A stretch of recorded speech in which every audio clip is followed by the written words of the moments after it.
মাটির নিচে এত পানি, তারপরও পানি কিনে খাওয়া লাগে। কিন্তু বলেন তো, পৃথিবীর সব জ্ঞান আর বিজ্ঞান এক জায়গা হয়ে চেষ্টা করলো আল্লাহর দেওয়া বৃষ্টির পানির মতো এত ফ্রেশ আর এত সুন্দর পানি তারা কখনোই আপনাকে আপনার হাতে পৌঁছাইতে পারবে না। কথা কোন ঠিক কিনা? আর একটা পানি আছে, এটার নাম পুষ্টি। বাপরে বাপ, নাম পুষ্টি। বলেন তো, এই পানিটা বোতলজাত, এটার একটা সীমানা আছে, বয়স আছে। এই বয়স পার হয়ে যাওয়ার পরে এই পানিটা নষ্ট হবে, এর কালার নষ্ট হয়ে যাবে, গন্ধ নষ্ট হয়ে যাবে, স্বাদ নষ্ট হয়ে যাবে, পোকায় ধরবে। কিন্তু আমার মালিক, আমার আল্লাহ জান্নাত থেকে একটা নহর পাঠাইলেন, এটার নাম জমজম। জমজম পানি 50,000 বছর যদি বোতলের মধ্যে রাখেন, যেইভাবে সেইভাবেই থাকবে। ওই পানি নষ্ট হবে না, গন্ধ হবে না, পোকা লাগবে না। একবার জোরে বলা যাবে রিফাইন করছে কে? আল্লাহ। একসাথে কর।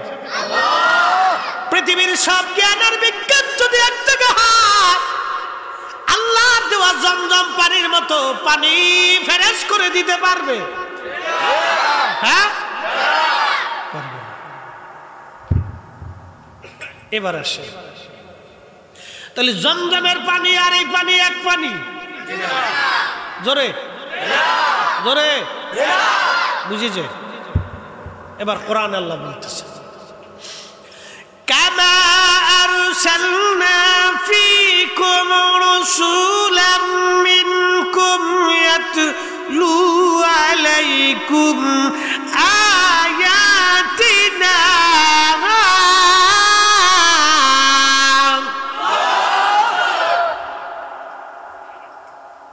ও নবী, আমি আপনাকে তাদের মধ্যে পাঠিয়েছি। কি করবেন? শোনেন, আপনাকে এই জন্যই পাঠাইছি, আপনি আমি আল্লাহর আয়াতগুলি আপনি তাদের সামনে তেলাওয়াত করে শোনাবেন। আসমান ও জমিন যাহা কিছু আছে নিখুঁতভাবে যিনি সৃষ্টি করছেন, সে মালিকের নাম কি? আল্লাহর সৃষ্টির মধ্যে কোনো খুঁত আছে? একবারে নিখুঁত। এই জন্য আল্লাহ কোরআনে এক আয়াতে বলছে, আফালাম ইয়ানজুরু ইলাস সামাই ফাওকাহুম কাইফা বানাইনাহা ওয়া যায়্যানাহা ওয়া মা লাহা মিন ফুরুজ। ও নবী, উম্মতকে বলেন তারা যেন আসমানের দিকে তাকায়। কি করে আমি রব খুঁটিবিহীন এটাকে সমুন্নত করে রাখছি, অসংখ্য নক্ষত্র দিয়ে এটাকে সুশোভিত করেছি, সাজিয়েছি। হুজুর, আপনি দেখেন তো আকাশে কোনো ছিদ্র, ফুটা, খুঁত, ভুল আপনি খুঁজে পান কিনা? এভাবে আল্লাহ উম্মতকে আমাদেরকে আসমানের দিকে তাকাইতে বলছে। পৃথিবীতে জ্ঞান বিজ্ঞান এখন সর্বোচ্চ শিখরের দিকে। মানুষ বিজ্ঞানের এতটাই উচ্চ শিখরে উঠেছে যে তারা আকাশের চাঁদ, মঙ্গল গ্রহ, সূর্য, গভীর সমুদ্রের তলদেশ, পাহাড়ের উচ্চ পৃষ্ঠ, জঙ্গলের গভীর আর সৃষ্টির অসংখ্য মাখলুকের পরিচয় এবং শনাক্ত করতে তারা পেরেছে। চিকিৎসা বিজ্ঞান মানব দেহের মাথার থেকে পা পর্যন্ত বিভিন্ন ধরনের রোগের চিকিৎসা আবিষ্কার করেছে। যুদ্ধাস্ত্র থেকে পৃথিবীর দামি দামি অস্ত্র তারা তৈরি করছে এবং করার জন্য প্রতিনিয়ত গবেষণা প্রতিযোগিতা চলতেছে। একটা বোমা মারলে বাংলাদেশের মতো একটা ছোট্ট দেশ 5 মিনিটের মধ্যে 18 কোটি মানুষ মারা যায়। একটা বোমাই যথেষ্ট, তাও আবিষ্কার হয়ে গেছে। এখন আপনাদের কাছে প্রশ্ন জবাব দিবেন, যিনি মানুষ বানাইলেন সে মালিকের নাম কি? আমাদের হায়াত কি রাশিয়ার হাতে না আল্লাহর হাতে? আল্লাহর হাতে।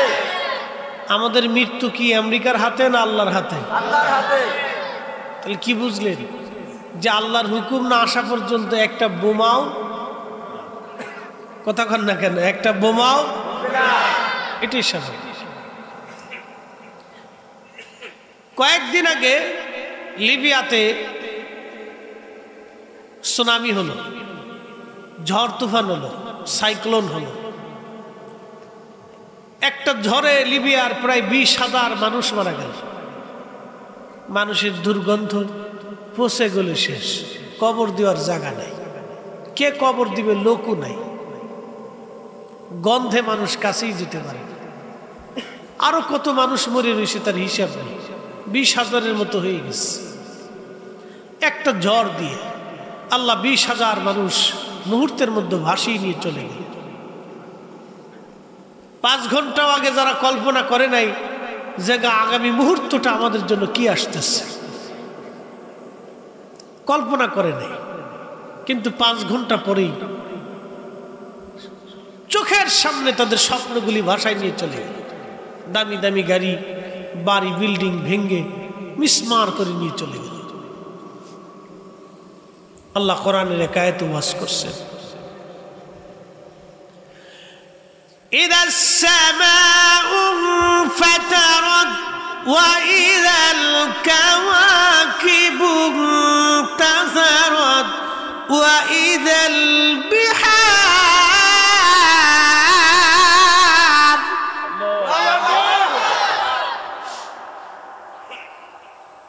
কার কালাম? ভুল টুল আছে, নতুন করে আবার 2-1টা লাগানোর সুযোগ আছে। ওয়াইদাল বিহারু ফুজ্জিরাত ওয়াইদাল কুবুরু বু'থিরাত।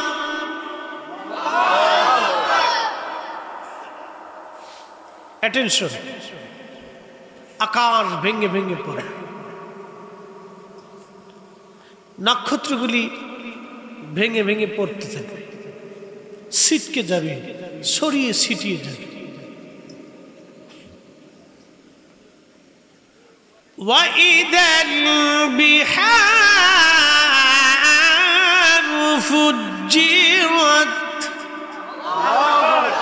সমুদ্র উদ্বেলিত হবে। তার ছোট্ট বাস্তব লিবিয়া, পুরো একটা শহর মিসমার হয়ে গেছে, পাথর দিয়ে বানানো দামি বিল্ডিং গুলি ভেঙে গেছে পানির ধাক্কাতে। আল্লাহ কোরআনে 1450 বছর আগে কি চমৎকার কথা বলেছে, তা আজও বাস্তবে রূপ নিচ্ছে, তারপরও মানুষ বোঝার চেষ্টা করে। ওয়াইদাল বিহারু ফুজ্জিরাত। হাই হাই হাই, কি দামি কথা! নাস্তিকতাবাদে বিশ্বাসী ওরা বলে প্রকৃতির মাধ্যমে সব চলে, আল্লাহ খোদা ভগবান বলে কিছু নেই, বাস বলে দিচ্ছে। আর আমাদের রসুলকে প্রত্যেক দিন ওরা গালি না দিলে ওদের ভাতই হজম হয় না। তবে একটা দিক আছে, ওরা যে গালিগালাজ পারে তার পিছনে একটা কারণ আছে। ওরা আমার নবীকে গালি দিয়ে ওদের একটা পরিচয় প্রকাশ করে, বলে পরিচয় কি?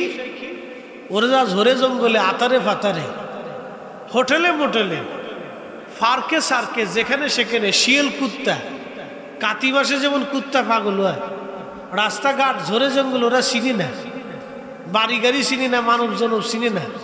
আমার দেশে এরকম কাতি মাসের কুত্তার মতো কিছু কুত্তা আছে, কুত্তা আর কুত্তি, ঝরে জঙ্গলে, আতারে পাতারে, হোটেলে মোটেলে অবৈধভাবে যেগুলি জন্ম হয়েছে, ওরাই আমার রসুলের ইজ্জতের চাদর ধরে আঘাত করে। কথা বলেন ঠিক কিনা?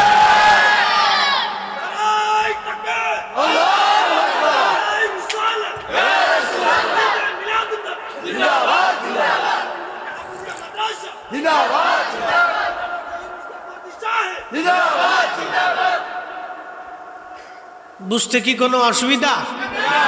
কোনো অসুবিধা নেই। আল্লাহ কোরআনের এক আয়াতে ওয়াজ করছে,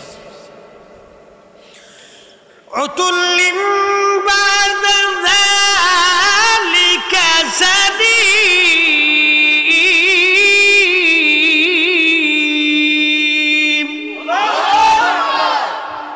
হাবিব, আপনার ইজ্জতের চাদর যারা ধরে, সম্মানহানি যারা করে, আপনার ইজ্জতকে যারা ছোট খাটো করে দেখে, আপনাকে অসম্মানী করার চেষ্টা করে প্রত্যক্ষ পরোক্ষ, ও নবী আপনি জেনে রাখেন প্রত্যেকটার ভিতরে, জন্মের ভিতরে ভেজাল আছে। আমি বলছি না, আল্লাহ বলছে? প্রত্যেকের জন্মের ভিতরে কি আছে? জোরে বলেন, কি আছে? ভেজাল আছে। আমি বলছি না, আল্লাহ বলছে? কোনো সন্দেহ ভেজাল নাই। প্রিয় ভাইরা, লাকসামবাসী মা বোনেরা, মাইকের আওয়াজ যত দূরে যায়, একবারে বেশি লম্বা কথা বলে কষ্ট দিব না। আমি কোরআনের একটা আয়াত পড়েছি, আমার রব আমার আল্লাহ সূরা আর রহমানে বারবার আমার আল্লাহ একটা কথা বলেছেন, ফাবিআইয়ি আলাই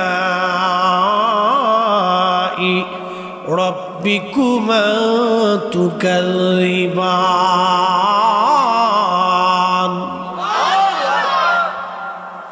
আল্লাহ ডেকে বলতেছে, হে মানুষ আর জিন,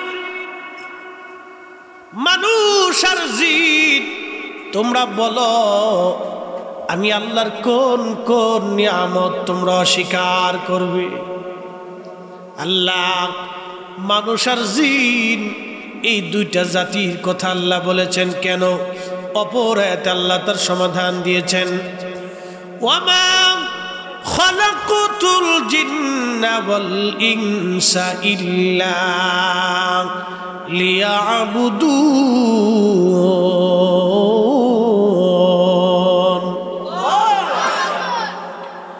আল্লাহ বলে আমি মানুষ আর জিন এই দুইটা জাতি বানাইছি আমি আল্লাহর ইবাদত করার জন্য। এই মানব জাতির আগে এই জমিনে জিন জাতিরা বাস করত। আজকে যেখানে শহর, এটা জিনদের শহর ছিল। আজকে যেখানে গ্রাম, এটা জিনদের গ্রাম ছিল। আজকে যেখানে বিরাট বড় বাজার, এখানে জিনদের বাজার ছিল। মানব জাতি যেখানে ব্যবসা করে, সেখানে জিনেরা ব্যবসা করত। পৃথিবী একসময় জিনদের আবাদ ছিল, জিন জাতির এই জমিন আবাদ করত। আল্লাহর এই জমিনে জিনদের হায়াত আল্লাহ বিরাট লম্বা লম্বা দিয়েছিল। জিন জাতির আদি পিতার নাম তারান্নুস, জীবনে হায়াত পেয়েছিল ৬০,০০০ বছর। ৬০,০০০ বছর ধরে তারান্নুস এই জমিনে বেঁচে ছিল। কোন জিন, এখনো বহু জিন আছে যার বয়স ৪,০০০, ৫,০০০, ৬,০০০, ১০,০০০ বছর পর্যন্ত এক একটা জিনের হায়াত। সুবহানাল্লাহ বলবেন? কি মনে করছেন ৬০ বছর গেলে আমরা চোখে কম দেখি, দাঁত নড়বড় হয়ে যায়? ওর ৬০ বছর লাগে না, ৪০ বছরই শেষ। যত দিন যায় হায়াত তত কমে। আর বাংলাদেশের যে খাওন, এগুলি খাইলে মানুষের বাঁচনের কায়দা নেই। সব ফরমালিন, ভেজাল আর ভেজাল, ভেজাল আর ভেজাল। কি কথা কন না কে? সব জায়গায় ভেজাল। কি খাবেন? এই যে চিনি, এটা খাওয়া বাদ দিয়ে দিছি। হুজুর বাদ দিচ্ছেন কি? এটার ভিতরে ভেজাল। চিনির ভিতরে এমন মেডিসিন দিছে, খালি খালি ডায়াবেটিস ধরে, মুতের বের আমার। কি কথা কর না কা? তোরা হাসি দিলি, হাসিস না। ওদের মতো বয়সীর বাচ্চার হার্ট স্ট্রোক। ওদের কি হার্ট স্ট্রোক হবে যে ডাক্তার সাহেব পাশে বসে রয়েছে? ওরা তো রুগী দেখে, ওদের মতো বাচ্চা হার্ট স্ট্রোক হয়েছে। বাচ্চার হার্ট স্ট্রোক হবে কেন? হার্টের ভিতরে ছিদ্র। সেই দিনও আমার মসজিদে জুমাতে এক মুসল্লি এসে কান্দে দিয়েছিল, হুজুর আমার নাতি হয়েছে, একটু দোয়া করে দেন, জন্মগতভাবে হার্ট ছিদ্র হয়ে গেছে। আমি বলি, আয় আফসোস, ইয়া রব, কি চিকিৎসা, কি ওষুধ হবে, কি করবেন বলেন তো? খাবারে ফরমালিন, পানিতে ফরমালিন, সব জায়গায় খালি ভেজাল আর ভেজাল আর ভেজাল আর ভেজাল আর ভেজাল। আমার দেশের মানুষ বাচ্চাদের খাবারের ভিতরে বিষ মিশিয়ে, স্বাদ বাড়ানোর জন্য মেডিসিন মিশাইয়া মিক্সার করে তা খাওয়াইয়া লক্ষ লক্ষ টাকা রুজি করতেছে। বিরিয়ানির ভিতরে বিষ মিশাইয়া স্বাদ বানাইয়া খাওয়াই দিচ্ছে। ডাক্তাররা বলতেছে এটা খাইলে মানুষের কিডনি সমস্যা হবে, মানুষের লিভার পচে যাবে। এই জন্য বাংলাদেশের 2 কোটি মানুষের কিডনি সমস্যা, কালকে খবরের দিকে মাথা নষ্ট হয়ে গেছে। 18 কোটি মানুষের 2 কোটি মানুষের কিডনি সমস্যা। ভারতে যত মানুষ চিকিৎসা করতে যায় তার 50% বাঙালি ভারতে চিকিৎসা করতে যায়, তার অধিকাংশ হার্টের সমস্যা, ডায়াবেটিসের সমস্যা। ছেলের বয়স 15, ডায়াবেটিস হয়ে গেছে।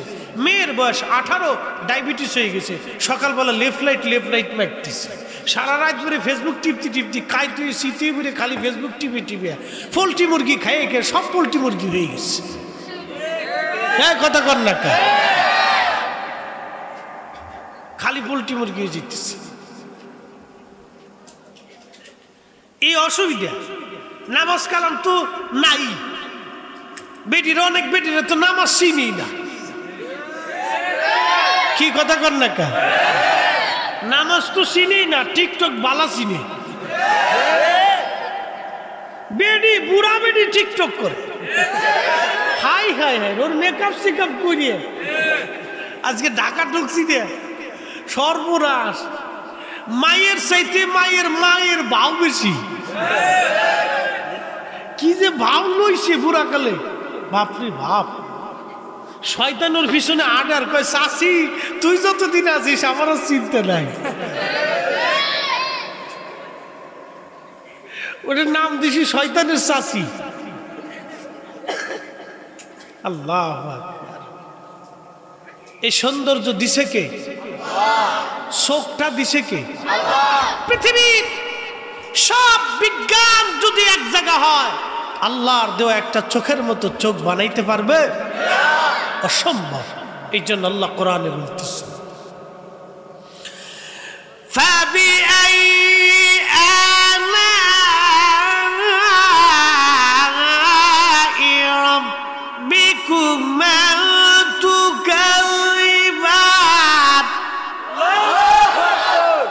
হে মানুষ আর জিন, বলো আমি আল্লাহর দেওয়া কোন কোন নিয়ামত তুমি অস্বীকার করবে?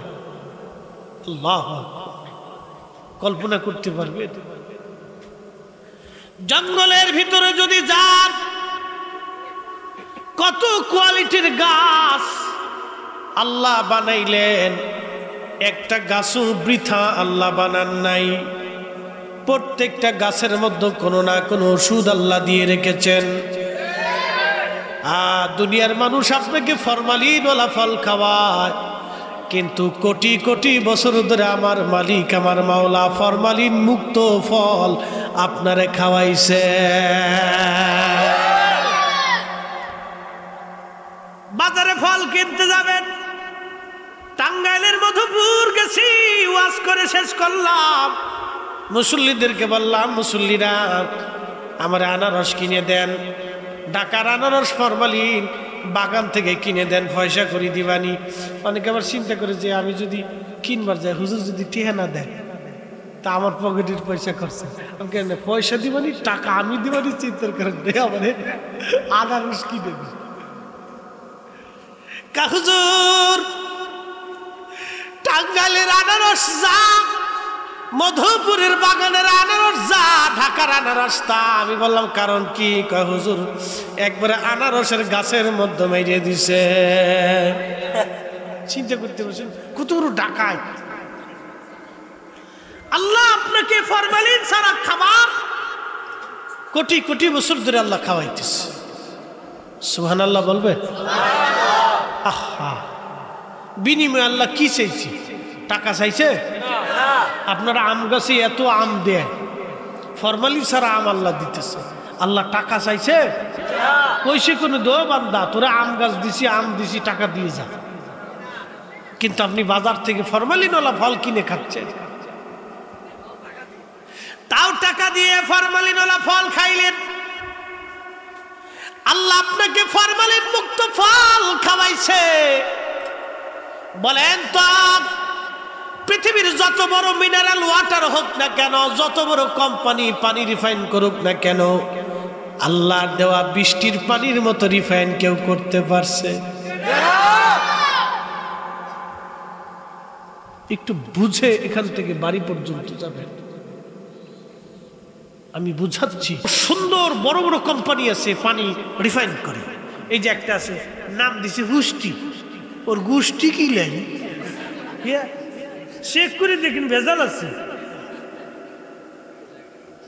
বৃষ্টির পানির সাথে পুষ্টিওয়ালা কোনো পানি দুনিয়াতে আসেনি।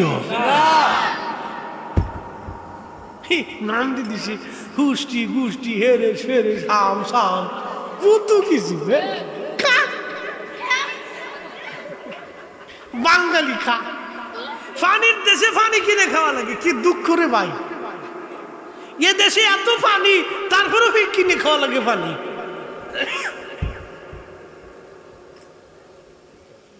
এই মাটির নিচে এত পানি, তারপরেও পানি কিনে খাওয়া লাগে। কিন্তু বলেন তো, পৃথিবীর সব জ্ঞান আর বিজ্ঞান এক জায়গা হয়ে চেষ্টা করলো, আল্লাহর দেওয়া বৃষ্টির পানির মতো এত ফ্রেশ আর এত সুন্দর পানি তারা কখনোই আপনাকে আপনার হাতে পৌঁছাইতে পারবে না। কথা কোন ঠিক কিনা? আর একটা পানি আছে, এটার নাম পুষ্টি। বাপরে বাপ, নাম পুষ্টি। বলেন তো, এই পানিটা বোতল জাত, এটার একটা সীমানা আছে, বয়স আছে। এই বয়স পার হয়ে যাওয়ার পরে এই পানিটা নষ্ট হবে, এর কালার নষ্ট হয়ে যাবে, গন্ধ নষ্ট হয়ে যাবে, স্বাদ নষ্ট হয়ে যাবে, পোকায় ধরবে। কিন্তু আমার মালিক, আমার আল্লাহ জান্নাত থেকে একটা নহর পাঠাইলেন, এটার নাম জমজম। জমজম পানি 50,000 বছর যদি বোতলের মধ্যে রাখেন, যেইভাবে সেইভাবেই থাকবে। ওই পানি নষ্ট হবে না, গন্ধ হবে না, পোকা লাগবে না। একবার জোরে বলা যাবে রিফাইন করছে কে? আল্লাহ। একসাথে কর।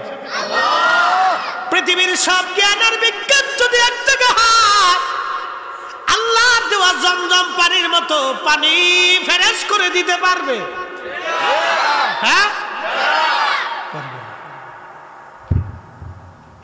এবার আসে, তাহলে জমজমের পানি আর এই পানি এক পানি? জোরে জোরে বুঝেছে?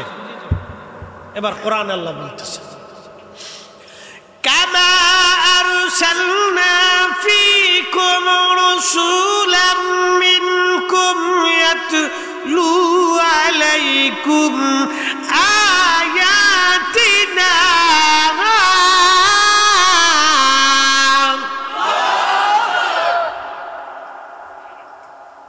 ও নবী, আমি আপনাকে তাদের মধ্যে পাঠিয়েছি, কি করবেন শোনেন। আপনাকে এই জন্যই পাঠাইছি, আপনি আমি আল্লাহর আয়াতগুলি আপনি তাদের সামনে তেলাওয়াত করে শোনাবেন। এরপরে কি করবেন? ওয়ায়ুযাক্কিকুম ওয়ায়ুআল্লিমুকুমুল কিতাব। এখান থেকে কয়েকটা মাসালা বলে দিয়ে যাচ্ছি, যারা নবী নিয়ে ঝগড়া করে এই কোরআনের আয়াত থেকে বুঝে যাবে। আমি আল্লাহর কালাম থেকে বলতেছি, আমাদের কোনো বাক্য না, ও আল্লাহর বাক্য। ওয়ায়ুযাক্কিকুম يزكيكم ويعلمكم الكتاب والحكمة ও নবী আপনার আরেকটা কাজ আছে আপনি উম্মতকে রিফাইন করবেন পবিত্র বানাবেন মারহাবা কর কি বানাবে অ্যাটেনশন জোরে বলেন কি বানাবে কি বানাবে আমাদের দেশে একদল আছে আমিন এরা তারাবি বানাইছে 8 রাকাত 12 রাকাত চুরি করে লাইছে মন খারাপ করিয়েন না মসজিদে জুতা সর এখন নামাজ শুরু ঢুকছে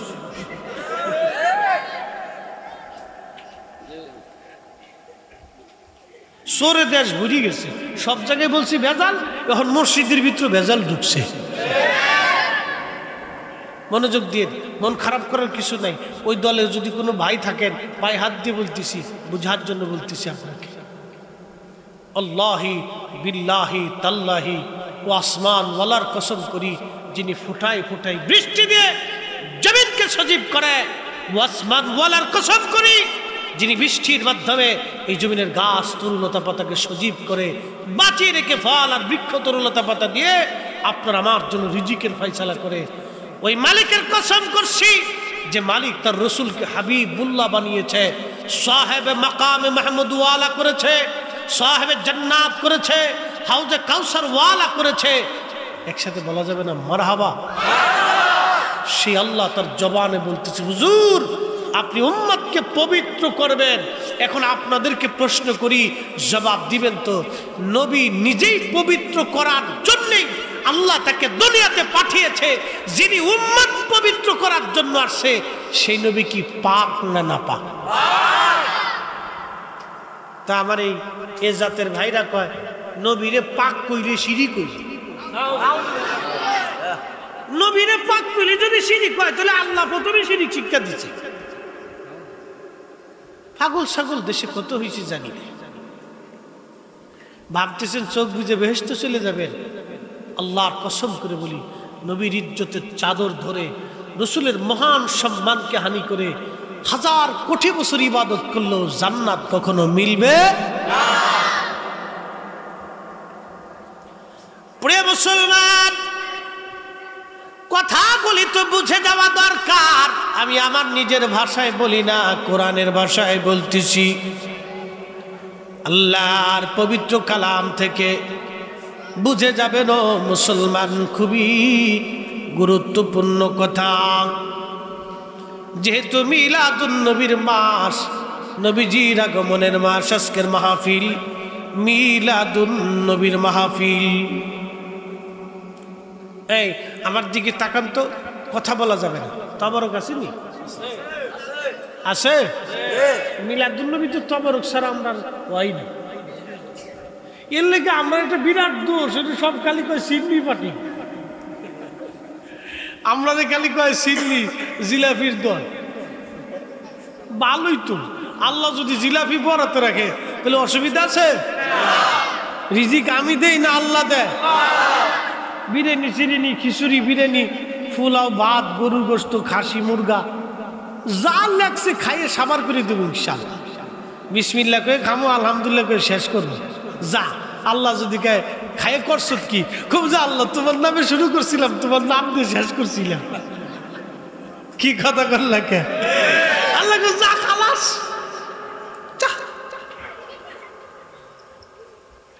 আজকে মাফ করে দিলাম যা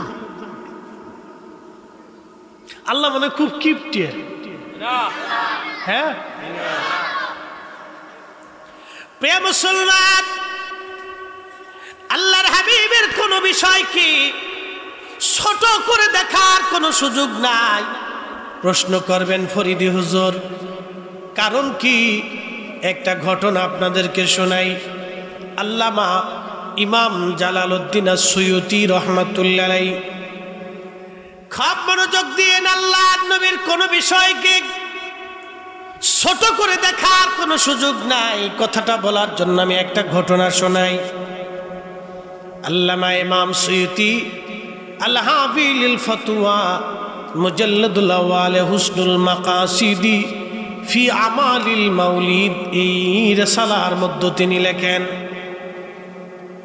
বিশ্ববিখ্যাত ইমাম শামসুদ্দিন ইবনে জাজরি ফি কিতাবিহিল মুসাম্মা আরফুত তারিফি বিল মাউলিদিশ শরীফ কিতাবের মধ্যে তিনি লেখেন, বিশেষ করে হাফিজুল হাদিস আল্লামা ইমাম নাসিরউদ্দিন দামিশকি রাহমাতুল্লাহি আলাইহি তিনার একটা কিতাব আছে আল মাউরিদুস সাদি ফি মাউলিদিল হাদি। একবার জোরে বলা যাবে কি মারহাবা।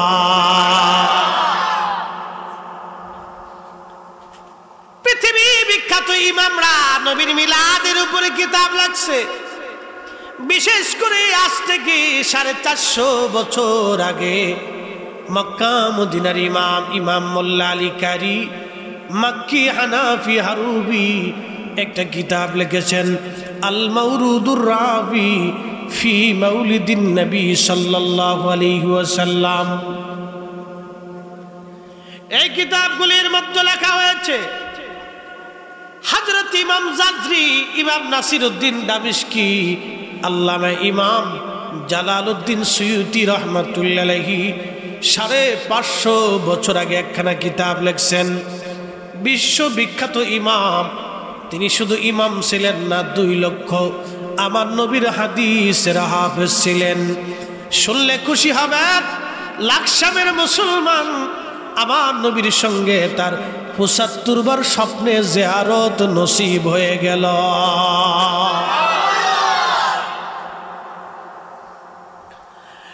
এত বড় ইমাম তিনি লিখতেছে মিলাদুন নবীর উপরে দলিল দিতে যাইয়া ইমাম জাজরির মতো বিশ্ববিখ্যাত হাফিজুল হাদিস, ইমাম নাসিরউদ্দিন দামিশকির মতো বিশ্ববিখ্যাত হাফিজুল হাদিস মিলাদুন নবীর উপরে দলিল দিতে যাইয়া তিনারা লেখেন আবুল আহাব মারা গেল। আবুল আহাব কাট্টা কাফের। মারা যাওয়ার পরে স্বপ্নে হযরত আব্বাস রাদিয়াল্লাহু আনহু দেখে, কি রে আবুল আহাব কেমন আছিস? আবুল আহাব ডাক দেখে, আব্বাস রে আমি বড় কষ্টের মধ্যে আছি, কবরে নিদারুণ যন্ত্রণা জাহান্নামের আগুনের মধ্যে আছি। হযরত আব্বাস বলেন আবুল আহাব বলে, আব্বাস রে তোমরা কালেমা পড়লা, আমার কালেমা নসিব হয় নাই রে, আমি বড় কষ্টের মধ্যে আছি। তবে শোন রা আব্বাস, সোমবার আসলে আল্লাহ আমার আযাব হালকা করে দেয়। আমার এই শাহাদাত আঙ্গুলের মধ্যে মাথার মধ্যে পানি জমায় একটা ফুটা আছে রে আবুল আহাব, আব্বাস দেখ এই ফুটা দিয়ে পানি চুষে চুষে আমি আবুল আহাব কলিজা আমি ঠান্ডা বানাই। হযরত আব্বাস বলে, কারণ কি আবুল আহাব বলবি? বলে, হ্যাঁ শোন আব্বাস, ওই সোমবারের দিন আমার ভাতিজা মোহাম্মদ আমিন দুনিয়াতে আসছিল। আমি যদিও জানতাম না সে নবী হবে, কিন্তু ভাতিজার জন্মের সুসংবাদ নিয়ে আমার দাসী সুয়াইবা দৌড়ায় এসে আমাকে বলল, মনিব আপনার ভাতিজা হয়েছে, আপনার ভাইয়ের ঘরের ছেলে। খুশিতে আমি বসা ছিলাম, উঠে দাঁড়াই গেলাম। দাঁড়াইয়া আমি আবুল আহাব ওই আঙ্গুলে, যেই আঙ্গুলে পানি জমে সোমবারে, ওই আঙ্গুল খানা দিয়ে ইশারা করে আমার দাসীকে বললাম, দাসী সুয়াইবা আমার ভাতিজার জন্মের সুসংবাদ দিলি, যা যা তোকে আজাদ করে দিলাম। আমার দাসী আজাদ করে দেওয়ার কারণে, নবীর আগমনে মিলাদে খুশি হওয়ার কারণে আমার আল্লাহ, যদিও আমি কাফির তারপরও আমার আল্লাহ সোমবারের দিন আসলে আমার ভাতিজা আখিরি নবীর খাতিরে দাসী আজাদের কারণে খুশি হওয়ার জন্যে আমার আল্লাহ সোমবারের দিন আমার আযাব হালকা বানায় দেয়। চিৎকার মেরে বলবেন কি ইয়া রাসূলুল্লাহ। ত্রিভুবনের প্রিয় মুহাম্মদ ইয়া সাগর আকাশে বাতাসে